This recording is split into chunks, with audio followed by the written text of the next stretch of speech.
नमस्कार दोस्तों, पिछली वीडियो में हमने बात की स्टॉक खरीदने का सही टाइम कब होता है। इस वीडियो में हम बात करेंगे स्टॉक बेचने का सही टाइम कब होता है। Chapter 6 when to sell and when not to. Author बोलते हैं स्टॉक बेचने के अनगिनत पर्सनल रीजंस हो सकते हैं, जैसे कि बच्चे की पढ़ाई के लिए, बच्चे का बिजनेस फिनेंस करने के लिए, नया घर बनाने के लिए वगैरह वगैरह। ये सारे रीजंस इस बुक की स्कोप से बाहर हैं। ये बुक स्टॉक बेचने के सिर्फ उन रीजंस पे फोकस करेगी जिनका मकसद सिर्फ मैक्सिमम प्रॉफिट कमाना है। अगर आपने स्टॉक बुक में बताए गए इन्वेस्टमेंट प्रिंसिपल्स के हिसाब से खरीदी है तो सिर्फ 3 रीजंस हैं जिनकी वजह से आपको स्टॉक बेचना चाहिए। पहला रीजन है आपसे गलती हो गई थी स्टॉक खरीदते हुए। फैक्ट से पता चल रहा है कि कंपनी के प्रोस्पेक्ट्स उतने अच्छे नहीं हैं जितने खरीदते हुए लग रहे थे। ऐसी सिचुएशन में आपको अपने इमोशंस को कंट्रोल में रखना चाहिए। गलतियां बड़े बड़े इन्वेस्टर से भी होती हैं। स्टॉक को जल्दी से जल्दी बेच दो, उसको ज़्यादा टाइम तक होल्ड मत करो। लेकिन हमारा ईगो हमें स्टॉक बेचने नहीं देगा। इस सिचुएशन में हम चाहेंगे सिर्फ ब्रेक इवन हो जाए तब तक होल्ड कर लेता हूँ। ये बहुत गलत फैसला है। इन्वेस्टर्स ने सबसे ज़्यादा पैसा सिर्फ इसी रीज़न की वजह से खोया है।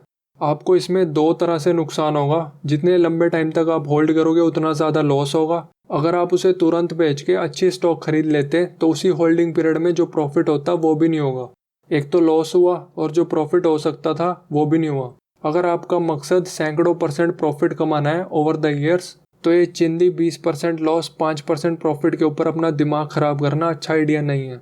अपनी गलतियों को रिव्यू करें, उनसे सीख लें और आगे बढ़ें। यहाँ पे मैं खुद से एक बात इंट्रोड्यूस करना चाहूँगा जो बुक में नहीं है। जो इन्वेस्टर होता है वो एक कंपनी पे बहुत रिसर्च करता है और फिर अगर उसकी स्टॉक खरीद लेता है तो उसे उस कंपनी से लगाव हो जाता है। एविडेंस अगर दिखा रहा है कि वो अच्छी स्टॉक नहीं है तब भी इन्वेस्टर मानता नहीं। जबकि जो सक्सेसफुल ट्रेडर होते हैं, जो कि 1% लोग ही होते हैं, वो स्टॉक से इमोशनली अटैच नहीं होते। उन्होंने स्टॉप लॉस लगाया होता है ताकि अगर गलती हो तो कैपिटल ज़्यादा ख़त्म ना हो, ताकि वो और बाजियाँ खेल सकें। अब मैं ये नहीं कह रहा कि इन्वेस्टर को स्टॉप लॉस लगाना चाहिए, बट इन्वेस्टर को सक्सेसफुल ट्रेडर की इस इमोशनल डिटैचमेंट वाली क्वालिटी से सीखना चाहिए। दूसरा रीज़न बेचने का, अगर कुछ साल बाद कंपनी में कुछ ऐसी चेंजेस हुई हैं जिसकी वजह से अब 15 पॉइंट्स पे क्वालिफाई नहीं करती जैसे वो खरीदते टाइम करती थी। इसके 2 रीज़न हो सकते हैं। पहला, मैनेजमेंट क्वालिटी ख़राब हो गई है, जैसे कि सक्सेस के बाद मैनेजमेंट संतुष्ट हो गई है, ठंडी पड़ गई है, या फिर नई मैनेजमेंट पुरानी मैनेजमेंट की पॉलिसीज़ जिनकी वजह से कंपनी सक्सेसफुल बनी उन पॉलिसीज़ में विश्वास नहीं रखती। इस सिचुएशन में स्टॉक को तुरंत बेच दो, चाहे जनरल मार्केट आउटलुक कितनी ही बुलिश हो और कैपिटल गेन टैक्स भी कितना ही बड़ा हो। दूसरा रीज़न है कंपनी के पास कोई नई मार्केट्स या नए प्रोडक्ट्स नहीं है जिसकी वजह से ग्रोथ पोटेंशियल खत्म होने वाला है। इस सिचुएशन में स्टॉक को आप थोड़ा आराम से बेच सकते हैं, बट बेचने का टाइम आ गया। तीसरा रीज़न बेचने का, ये बहुत कम ही आती है सिचुएशन। इस बारे में आपको पूरा श्योर होना पड़ेगा।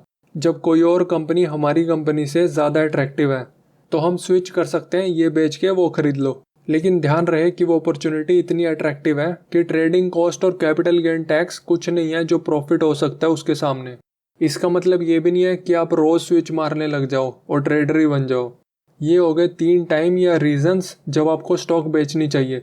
अब बात करते हैं 3 कॉमन रीजंस की जो फाइनेंशियल कम्युनिटी बोलती है स्टॉक बेच देनी चाहिए। पहला, जनरल मार्केट डिक्लाइन होने वाली है। जनरल मार्केट फॉरकास्ट सिर्फ एक गैस है, जबकि कंपनी के बारे में इन्वेस्टर ने जो पता किया है वो एक्चुअल नॉलेज है, कोई गैस नहीं है। अगर आपने स्टॉक बेच दी और बियर मार्केट आई ही नहीं तो नुकसान हो जाएगा और दोबारा कब खरीदे फिर इन्वेस्टर? कैपिटल गेन टैक्स भी लगेगा, बेवकूफ़ी है। दूसरा, आउटस्टैंडिंग स्टॉक अब ओवर प्राइस्ड हो चुकी है। ओवर प्राइस्ड मतलब इन्वेस्टर को जो लग रहा है सही पीई मल्टीपल है उससे ज़्यादा पे ट्रेड हो रही है स्टॉक, या फिर बाकी सिमिलर कंपनीज के कंपैरिजन में हाई पीई पे ट्रेड हो रही है स्टॉक। कि स्टॉक की क्या पीई रेशो होनी चाहिए कोई नहीं बता सकता प्रिसाइसली। कोई भी outstanding stock high PE multiple पे ही बिकेगी और बिकना भी चाहिए उसे। ऑथर मानते हैं कि हो सकता है कि स्टॉक कंपनी के फंडामेंटल से काफ़ी आगे निकल गई है और 35% गिर भी सकती है, बट अगर कंपनी के प्रोस्पेक्ट्स अच्छे हैं अभी भी तो पोजीशन मेंटेन करनी चाहिए, बेचना नहीं चाहिए। तीसरा सबसे रिडिकुलस रीज़न है क्योंकि स्टॉक इतने कम टाइम में ऑलरेडी इतनी बढ़ चुकी है, उसका सारा पोटेंशियल ख़त्म हो गया, उसे बेचकर कोई और स्टॉक खरीद लेनी चाहिए जो अभी तक ऊपर नहीं गई है। ये सबसे बड़ी बेवकूफ़ी क्यों है ऑथर एग्जाम्पल के साथ बताते हैं। मान लो आपके कॉलेज का आखिरी दिन है और आपकी क्लास का हर बच्चा अपने पहले साल की कमाई का 10 गुना पैसा आपसे मांगता है उसी टाइम, और बदले में सारी ज़िंदगी वो आपको अपने हर साल की कमाई का 25% हिस्सा देगा। आपके पास इतना पैसा नहीं है कि आप सारे क्लासमेट्स को दे सको, आप सिर्फ कोई भी 3 क्लासमेट्स को ही दे सकते हो। आप ये नहीं देखोगे कौन मेरा दोस्त है, आप देखोगे कौन सबसे ज़्यादा पैसा कमा सकता है फ्यूचर में।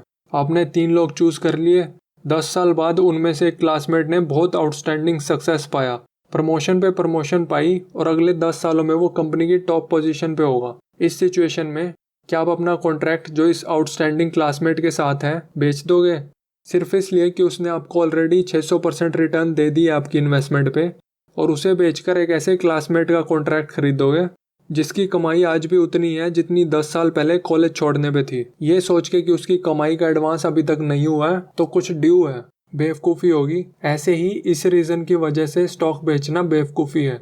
अब आप बोलोगे क्लासमेट्स और स्टॉक्स दो अलग चीज़ें हैं। हाँ, एक बड़ा डिफरेंस है, आपके आउटस्टैंडिंग क्लासमेट की जल्दी मौत भी हो सकती है, जल्दी ना भी हो, मरेगा तो है एक ना एक दिन, और उसके बाद 25% कुछ नहीं मिलेगा।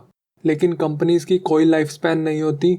फाउंडर्स के मरने के बाद भी कंपनीज चलती रहती हैं जनरेशन आफ्टर जनरेशन, क्योंकि वही पॉलिसीज़ और प्रिंसिपल्स कंटिन्यू हो सकते हैं और नई मैनेजमेंट भी उतनी ही कैपेबल हायर की जा सकती है।